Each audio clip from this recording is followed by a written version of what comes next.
Hi everyone, welcome to Easy English with Ambika YouTube channel.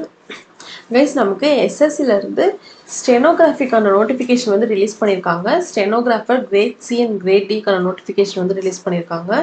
So இது வந்து நமக்கு SSC ல இருந்து 3வது நோட்டிஃபிகேஷன். ஸோ இதில் வந்து பார்த்தீங்க அப்படின்னா இதுக்கு முன்னாடி selection post junior engineer release பண்ணியிருந்தாங்க. ஸோ இப்போ வந்து ஸ்டெனோகிராஃபி ரிலீஸ் பண்ணியிருக்காங்க. ஸோ இதுலேருந்து என்ன தெரியுது அப்படின்னா நமக்கு எஸ்எஸ்சி சிஜிஎல்கான நோட்டிஃபிகேஷன் கூடிய சீக்கிரமே ரொம்ப விரைவில் வந்து வரும். ஸோ நீங்கள் ப்ரிப்பரேஷன் ஸ்டார்ட் பண்ணலை, இல்லை நோட்டிஃபிகேஷன் வந்ததுக்கப்புறம் தான் நான் வந்து ப்ரிப்பேர் பண்ணலான்னு இருக்கேன் அப்படின்னு நீங்கள் வந்து நினச்சிட்டு இருக்கீங்க அப்படின்னா தயவு செஞ்சு இப்போவே ஸ்டார்ட் பண்ணிவிடுங்க. எக்ஸாம்ஸ் வந்து நமக்கு அடுத்தடுத்து வந்துக்கிட்டே இருக்கும். ஸோ எக்ஸாம்ஸ் வந்து அப்பியர் ஆகிறதுக்கு ரெடி ஆகிக்கோங்க, சரிங்களா?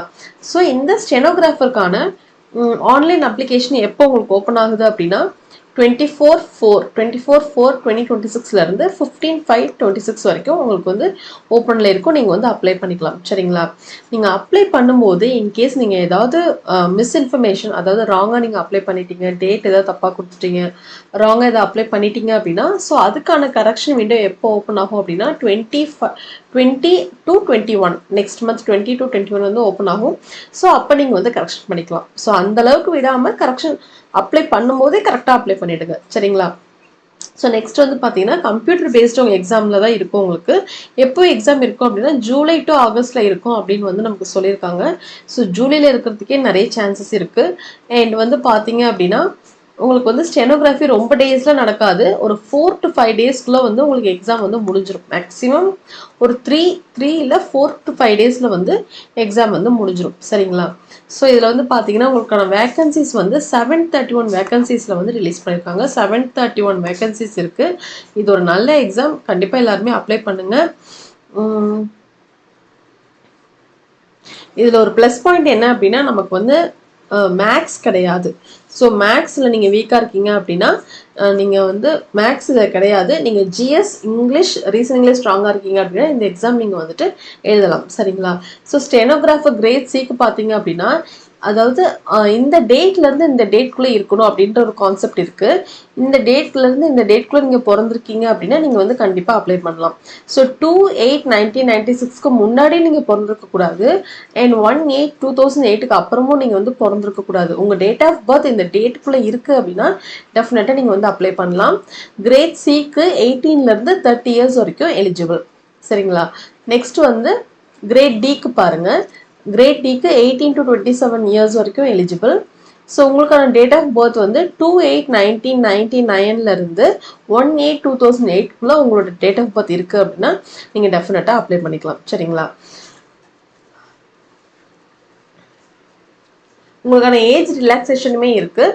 SC/STக்கு 5 இயர்ஸ், OBCக்கு 3 இயர்ஸ், PWBDக்கு 10 இயர்ஸ், அண்ட் PWBDயில் OBCக்கு 13 இயர்ஸ், அண்ட் PWBDயில் SC and STக்கு 15 இயர்ஸ். ஸோ இங்கே டீட்டெயில்ஸ் இருக்குது, செக் பண்ணிக்கோங்க. இந்த PDF வந்து நம்மளோட டெலிகிராம் சேனல்லே இருக்குது, செக் பண்ணிக்கோங்க, சரிங்களா? அண்ட் நெக்ஸ்ட் வந்து பார்த்தீங்க அப்படின்னா இதுக்கான குவாலிஃபிகேஷன் என்ன, நீங்கள் என்ன முடிச்சிருக்கணும் அப்படின்னா நீங்கள் 12th மட்டும் பாஸ் பண்ணியிருந்தாலே போதும். இந்த எக்ஸாம் வந்து நீங்கள் அப்பியர் ஆகலாம், இந்த எக்ஸாம் வந்து நீங்கள் எழுதலாம், சரிங்களா? நெக்ஸ்ட் இதுக்கான அப்ளிகேஷன் ஃபீ வந்து பார்த்தீங்க அப்படின்னா 100 rupees. அண்ட் விமனுக்கு ஆல் SSC எக்ஸாமுக்கு வந்து விமனுக்கு ஃபீஸ் கிடையாது. ஸோ உங்களுக்கான ரீஜன் எல்லாமே இங்கே கொடுத்துருக்காங்க. அண்ட் உங்களுக்கு எக்ஸாம் எப்படி இருக்கும் அப்படின்னா 3 சப்ஜெக்ட் தான். General intelligence, reasoning, general awareness and English, சரிங்களா? ரீசனிங்க்கும் ஜென்ரல் அவேர்னஸ்க்கும் 50 கொஷின்ஸ் 50 மார்க்ஸ், 50 கொஷின்ஸ் 50 மார்க்ஸ். இங்கிலீஷ்க்கு மட்டும் 100 கொஷின்ஸ் அண்ட் 100 மார்க்ஸ், சரிங்களா? இந்த செக்ஷனல் டைமிங் அப்படின்றத SSC எல்லா எக்ஸாம்ஸ்லேயும் கொண்டு வந்துட்டுருக்காங்க. அதே மாதிரி இந்த ஸ்டெனோகிராஃபர் எக்ஸாமுக்குமே செக்ஷனல் டைமிங்கிறது இருக்குது.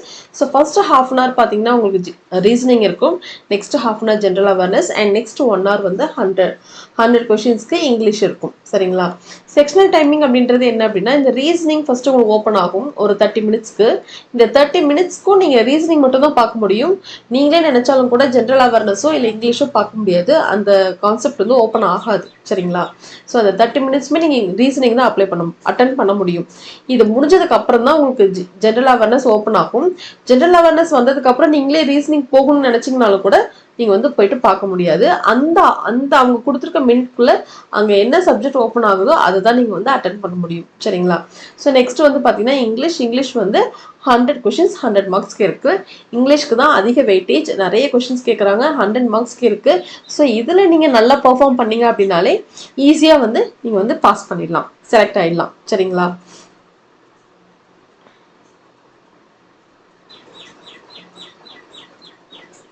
ஸோ முக்கியமாக சொல்ல வேண்டியது எல்லாமே சொல்லியாச்சு. இந்த பிடிஎஃப் வந்து நம்மளோட ஆப்பில் நம்மளோட டெலிகிராம் சேனலில் இருக்குது. ஜாயின் பண்ணாதவங்க ஜாயின் பண்ணிக்கோங்க. ஸோ இங்கே கொடுத்துருக்க மாதிரி ஓட்டர் ஐடி ஏதாவது ஒரு ப்ரூஃப் வந்து கையில் எடுத்துக்கோங்க. சரிங்களா? ஒரிஜினல் ப்ரூஃப் வித் ஜெராக்ஸ் காப்பியும் கையில் எடுத்துக்கோங்க, ஃபோட்டோ காப்பியும் கையில் எடுத்துக்கோங்க. சரிங்களா?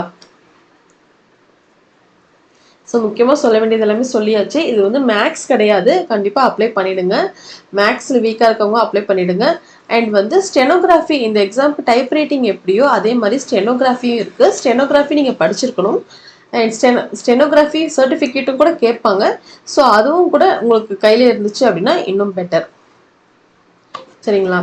ஓகே. ஸோ இப்போ இங்கிலீஷ்க்கு வந்து பார்த்தீங்க அப்படின்னா அதிகமான கொஷின்ஸ் வந்து கேட்குறாங்க. ஸோ இங்கிலீஷில் வந்துட்டு நீங்கள் வந்து ஃபுல் மார்க் எடுக்கணும் அப்படின்னா நம்மளோட easy English with Ambika app நீங்கள் டவுன்லோட் பண்ணிக்கோங்க. உங்களுக்கான இங்கிலீஷ் வீடியோ கோர்ஸ் வந்து அவைலபிளாக இருக்குது. ஸோ இதில் வந்து பார்த்தீங்க அப்படின்னா உங்களுக்கு கம்ப்ளீட் வீடியோ கோர்ஸ் வந்து உங்களுக்கு இதில் கிடைக்கும். அண்ட் 45 கிராமர் ரூல்ஸ் இருக்குது. அண்ட் வெகாப்ஸ் பிடிஎஃப் கோர்ஸும் இருக்குது. இந்த எஸ்எஸ்சி கோர்ஸ் வந்து எல்லா எக்ஸாமுக்குமே இது உங்களுக்கு ஹெல்ப்ஃபுல்லாக இருக்கும். ப்ளஸ் உங்களுக்கு 200+ டெஸ்ட் சீரீஸோட இது வந்து அவைலபிளாக இருக்குது. சரிங்களா? And this is for banking English and this is for 45 grammar rules. இந்த 45 கிராமர் ரூல்ஸ் பார்த்தீங்க அப்படின்னா எம்டிஎஸ் ப்ரிப்பேர் பண்ணுறீங்க அப்படின்னா இந்த 45 கிராமர் ரூல்ஸ் உங்களுக்கு வந்து ஹெல்ப்ஃபுல்லாக இருக்கும். இந்த ரூல்ஸ்லேருந்து இந்த கொஷின்ஸ்லேருந்து உங்களுக்கு எக்ஸாம்ஸில் கொஷின்ஸ் வரதுக்கு நிறைய சான்சஸ் இருக்குது. சரிங்களா? ஓகே. இப்போ நீங்கள் 2 எக்ஸாமுமே ப்ரிப்பேர் பண்ணுறீங்க அப்படின்னா இது 2 காம்போவில் கூட நீங்கள் வந்து எடுத்துக்கலாம். சரிங்களா? ஓகே. ஸோ கண்டிப்பாக இந்த எக்ஸாம்ஸ் அப்ளை பண்ணிவிடுங்க, அட்டென்ட் பண்ணாமல் இருக்காதீங்க. All the very best. That's it with the session. Next session la paakalam. Thank you.